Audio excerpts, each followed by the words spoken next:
Welcome back नाज़रीन। आपने मौलाना फजल रहमान साहब का ये अनाउंसमेंट सुनी जो गुज़श्ता रोज़ उन्होंने की थी, और हमारे साथ बैरिस्टर आमिर हसन साहब, आमिर मुग़ल साहब और राजा कमरुल इस्लाम साहब हमारे साथ हैं, जो बातचीत इस मौजू के हवाले से हम कर रहे हैं।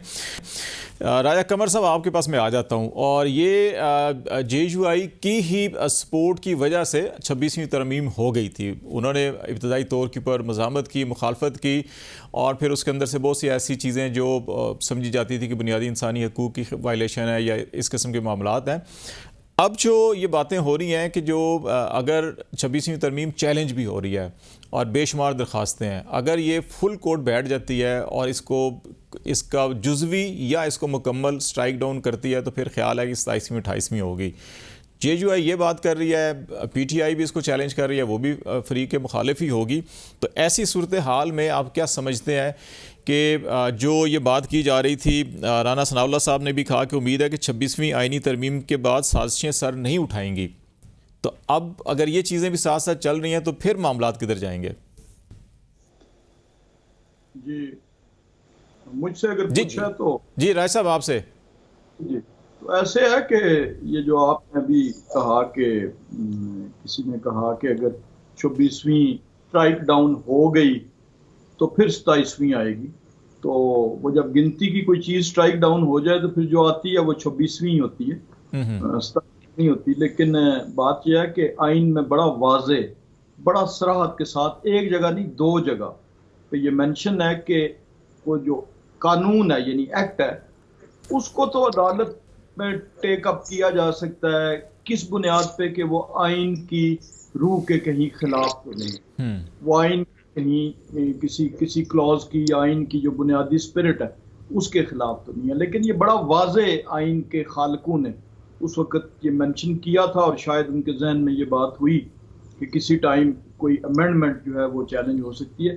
तो जो कॉन्स्टिट्यूशनल अमेंडमेंट है ये बड़ा वाज़े तौर पे कानून में लिखा हुआ है। अगर अदालतें उसे टेक अप करेंगी तो मेरा ख्याल ये है कि वो फिर it will amount to rewriting of the constitution, not interpretation of constitutional amendment की बात कर रहा हूं, एक्ट की बात। सही, एक बहुत वाज़े है दो जगह पे। तो इस मेरा ख्याल है उसका कोई, और फिर सबसे बड़ी बात कि ये कॉन्स्टिट्यूशनल अमेंडमेंट जो है वो इन तमाम, यानी जैसे मौलाना साहब ने भी फरमाया कि शायद अगर पहले बहुत ज़्यादा क्लॉजेज थी या इससे ज़्यादा थी, तो फिर जब 27 क्लॉजेज जो हैं वो वही 26वीं तरमीम में आई, तो फिर इसका मतलब यह है कि वो कंसेंसस एटलीस्ट था। ठीक है, इसलिए अच्छा इम्कान नहीं था, लेकिन अगर कभी ज़रूरत पेश आई किसी वक्त कहीं तो आ सकती है।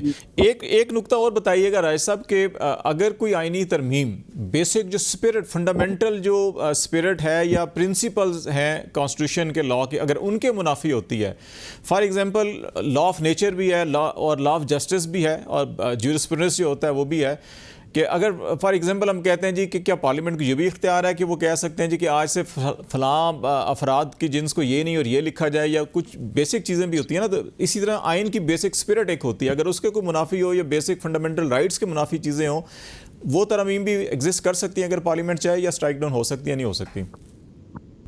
फंडामेंटल राइट्स में अभी जैसे अभी बात हो रही थी, इस दफ़ा इस तरमीम के तहत जो एक साफ आबो हवा का जो है वो भी उसको भी शामिल किया गया।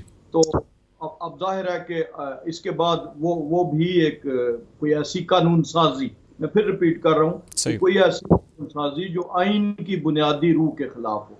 लेकिन कॉन्स्टिट्यूशनल अमेंडमेंट जो है वो, और अगर इसी सवाल को मैं रीफ्रेज करूं कि अगर फर्ज किया जैसे कि सुप्रीम कोर्ट ने पहले एक आमर के फैसलों को जो है वो इंडोर्स किया था जस्टिस इरशाद हसन की सरबराही में, जस्टिस साहब की सरबराही में, तो फिर मैं यही सवाल अगर पुट करूं कि अगर पार्लियामेंट का कानून पास किया हुआ उसको कहीं किसी आइन के किसी स्ट्रक्चर को, पाकिस्तान के आइन का कोई ऐसा स्ट्रक्चर नहीं है स्वाय ऑब्जेक्टिव रेजोल्यूशन जिसका मतलब यह है कि ये जो इक़्तिदार आला है वो अल्लाह की ज़ात की तरफ से डेलीगेटेड है तो पीपल ऑफ पाकिस्तान और पार्लियामेंट। इसके अलावा अगर यही चीज़ सुप्रीम कोर्ट उसे कर दे, तो फिर ये सवाल किधर जाएगा? बिल्कुल जेन्युइन, यही जेन्युइन क्वेश्चन है, यही हम कह रहे हैं कि जो तीनों इदारों की एक डोमेन है और बेसिक राइट्स भी हैं।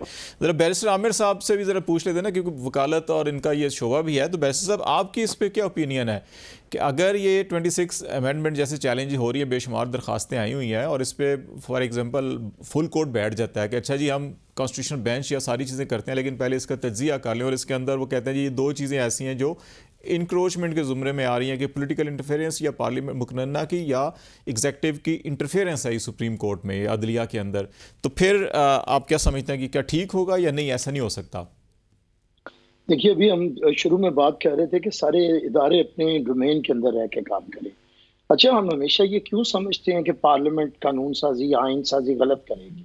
ये किसने ज़हन में डाल दिया है कि वे करोड़ों लोगों के मुंतखब लोग और जो 500-600 लोग हैं, वो कलेक्टिव विजडम से किया गया फैसला वो कोई ऐसा होगा कि किसी की जिन्स बदल देंगे? या आज तक दुनिया में किसी पार्लियामेंट ने किया नहीं है। तो ये एक वहम है, गुमान है, उसके ऊपर आप पूरी इमारत नहीं तामीर कर सकते, किया नहीं है। बहरहाल अगर कर भी देगी तो ये काम पार्लियामेंट का ही है, उसे फिर अंडू जो करेगी वो पार्लियामेंट करेगी। जुडिशरी कोई राइट नहीं है कि वो किसी भी कॉन्स्टिट्यूशनल अमेंडमेंट को स्ट्राइक डाउन करे, जिस तरह पार्लियामेंट के पास ये हक नहीं है कि सुप्रीम कोर्ट के किए हुए फैसले के ऊपर वो अपील सुन के और उसे खत्म कर दे। इसी को ट्राइक ऑफ पार कहते हैं। देखिए, हमने ये जो अपने ज़हन बना दिए हैं ना, पाकिस्तान के अंदर ये अदलिया का ही कारनामा है कि उन्होंने डिक्टेटर्स को ये इख्तियार दिया है कि तुम आइन और कानून बना लो। नहीं, आइन में तरमीम भी कर लें, बेशक आइन में तरमीम भी कर लें, सब कुछ किया ना उन्होंने। हाँ, फर्द वाहिद को ये बिल्कुल बिल्कुल क्या कहना दिया ना मुशर्रफ को इख्तियार, बिल्कुल। अच्छा, उसने दे दिया इख्तियार,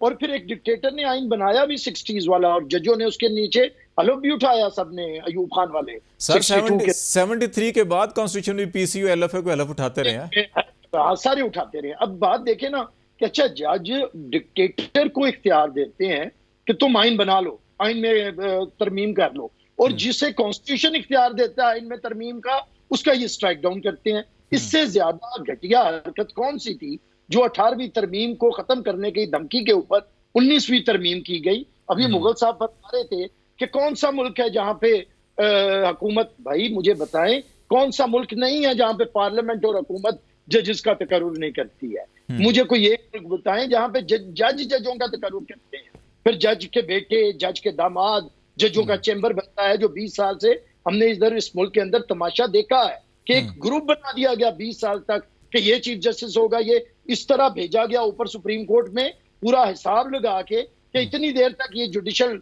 एक्टिविज्म और आमरीत हम कायम रखेंगे। मैं फिर कहता हूं, मुगल साहब ने मुझे मुखातिब होकर 2 बातें गई।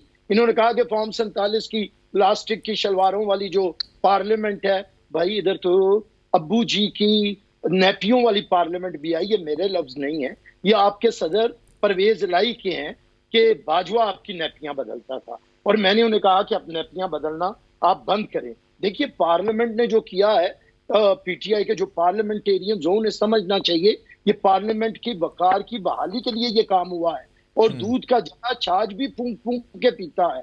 अब ये जो प्रोसीजर है ना कि कौन बेंच बनाएगा, ये अभी थोड़ा अरसा, 1-2 तक देखना पड़ेगा। इसमें चेंजेस आती रहे तो कोई मुजायका नहीं है, कानून होता रहे, क्योंकि एक फर्दे वाहिद चीफ जस्टिस ने इस मुल्क के मुकद्दर को, आप मुझे खालिद साहब बताएं, क्या 20 साल से मुल्क का मुकद्दर कोर्ट रूम नंबर 1 में नहीं है जब से इफ्तिखार चौधरी आया है? अब क्या फैसला, अब कौन सा जज बनेगा? सर, इसमें मैं थोड़ा सा एडिशन करूंगा, आमिर साहब, मैं थोड़ा सा एडिशन करूंगा। कोर्ट रूम नंबर 1 के साथ एक और भी कमरा है जहां वहां पर भी इख्तियार है, उसका हम गेट से मुखातिब करते हैं उसको। वैसे नहीं बाबला, क्या बात है खालिद साहब, इनविजिबल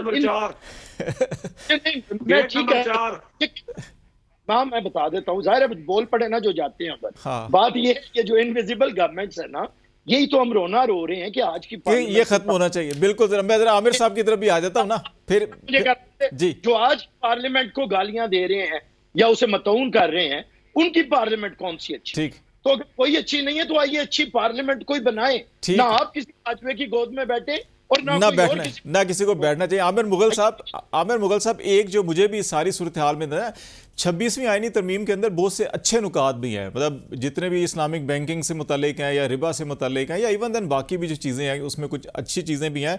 दो जगहों के ऊपर जहाँ पे लीगल फ्रेटर्निटी के अंदर भी कंसर्न नज़र आते हैं कि अच्छा जहाँ पे इंटरफेरेंस है, जहाँ पे बैरिस्टर आमिर साहब भी बात कर रहे थे कि पार्लियामेंट या एग्जेक्टिव के पास पावर्स हैं तो दुनिया में और कई मुल्कों में भी हैं, तो वो हालात ऐसे हो जाते हैं कि हम किसी पे एतबार करते हैं, किसी पे नहीं करते। तो आप ये समझते हैं कि आपकी पूरी की पूरी तरमीम ही कालादम हो जानी चाहिए और इसको ख़त्म होना चाहिए, पटिशन आप भी करेंगे, या समझते हैं कि नहीं अच्छा जहाँ पे कहीं इस्लाह की गुंजाइश है, जैसे आखिर में बैरिस्टर साहब ने कहा कि बेंचेस की तश्कील कैसे करनी है, क्या करना है, कौन से केसेस होने हैं, इसके ऊपर बेहतरी लाई जा सकती है? देखें जी, सबसे पहले तो बैरिस्टर साहब ने बात की कि ये किस तरह मुमकिन है कि करोड़ों लोगों की मुंतखब पार्लियामेंट वो गलत कानून साजी करे। मैं अभी साबित कर देता हूँ और ये दोनों भाई मेरे तस्लीम करेंगे, इंजीनियर कमरुल इस्लाम राजा और बैरिस्टर आमिर हसन, कि आपकी 100 कॉल्ड करोड़ों लोगों की वोटों से बनी हुई पार्लियामेंट जो है वो गलत फैसले कर सकती है। आपको याद होगा कि जब इसी तरह की एक पार्लियामेंट, जिस तरह की पार्लियामेंट आज है जो बंदूक के साए से बनी है, बंदूक की डकैती से बनी है, 8 और 9 फरवरी की रात को इसी तरह की एक पार्लियामेंट बनाई थी जनरल परवेज मुशर्रफ ने। और उस 2002 में पार्लियामेंट के जी जनरल परवेज मुशर्रफ ने बनाई थी। उस पार्लियामेंट ने एक कानून पास किया था कि बीए पास के अलावा कोई भी इलेक्शन नहीं लड़ सकता। तो भाई ये आपकी ही पार्लियामेंट ने मंजूर किया था, जिसको आपने बाद में आके 18वीं या 19वीं तरमीम में खत्म कर दिया था, क्योंकि हमारे आपके जो सदर हैं वो चूंकि FA पास हैं, सदर जरदारी साहब, तो जाहिर है उनके लिए कानून चेंज कर मुगल दिया। साहब आम और के लिए बड़े भी किया लोग गया सर, था। सिर्फ जरदारी साहब की बात नहीं, उसमें सुन लेना। और बहुत से लोग हैं। जरदारी साहब मेरा ख्याल है ग्रेजुएट हैं। चले, मैं कहता हूँ जी, मैं मैट्रिक पास हूँ, मैं अपनी बात कर लेता हूँ, लेकिन मैं कहने का मेरा मकसद है कि ये दोनों भाई इस बात को तस्लीम करेंगे कि इसी पार्लियामेंट ने मंजूर किया था ना वो कानून बीए पास वाला।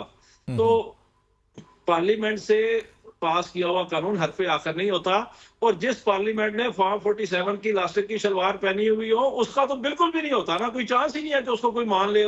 बैरिस्टर साहब आता हूं मैं आपकी तरफ। जी, अब आए ये जो कानून साजी की गई है या आइन साजी की गई है 26वीं तरमीम के तहत, अभी इंजीनियर साहब भी उसका जिक्र कर रहे थे, ये 3 वजूहात हैं जिसकी वजह से मेरे ख्याल में ये 26वीं तरमीम कभी कायम नहीं रह सकती। जल्द या बदेर इसे जाना होगा।